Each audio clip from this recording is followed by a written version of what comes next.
Daniel and Michelle Wallace discovers a box that belongs to a local legend, Butcherface. In the quiet town of Millhaven, tucked between pine-covered hills and forgotten train lines, the Wallace family had just moved into an old fixer-upper farmhouse. It was spring of 2004. Daniel and Michelle Wallace wanted a fresh start for their two kids, Emma and Jonah. A new life. Somewhere quiet. But this house wasn't quiet. It started the first week of renovations. Behind a false wall in the basement, Daniel discovered an old, rusted box, sealed with wire and wrapped in cloth that crumbled to the touch. Inside were 7 items: a child's broken music box, 3 yellowed Polaroid photos, too dark to fully see, a crude doll made of twine and bones, a rusted cleaver, a torn piece of leather with something scratched into it, and a VHS tape, labeled only, Butcherface. Michelle begged him to throw it out. But curiosity won. That night, while the kids were asleep, Daniel hooked up the family's old VHS player in the garage and hit play. The screen flickered. Grainy footage. A static shot of the farmhouse's basement, but years earlier. The walls were cleaner. There was a table in the center. And someone was standing next to it. Wearing a burlap sack, with holes cut out for eyes. The sack was stained red. A cleaver in one hand. Something wriggling on the table. Daniel stopped the tape. The next morning, their daughter Emma said something strange. "I saw him last night. The bag man. He stood at the bottom of the stairs." They thought it was a nightmare. Just a story.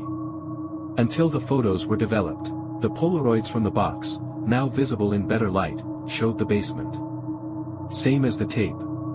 But in each photo, there was a figure in the corner. Same burlap sack. Same stair. Same cleaver. The last photo, taken upstairs.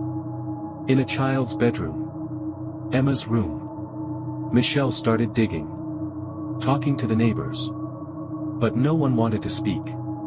One old man finally cracked. He whispered a name, Butcherface. A story from the 70s. Parents used to warn kids about him, a man who wore his victims' faces under his mask. A failed butcher who lived in the woods outside Millhaven. He was never caught, but they say he used that farmhouse to practice. Locals believed he'd vanished. Or died. Or become something else.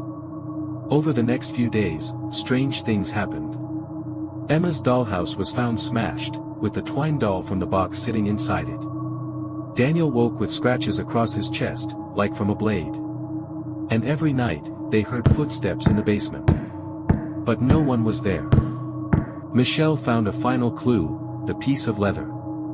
Under strong light, the message became readable: "You opened the box.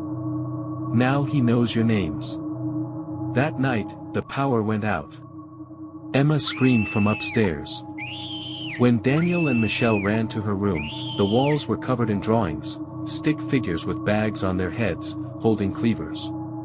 In the corner, the TV buzzed, showing static, even though it wasn't plugged in. The screen blinked once. Then a frame appeared. A figure standing at the foot of the stairs. Closer than before. The next morning, the Wallace family was gone. The house was silent. Empty. Only one thing was left behind, a new Polaroid on the kitchen table.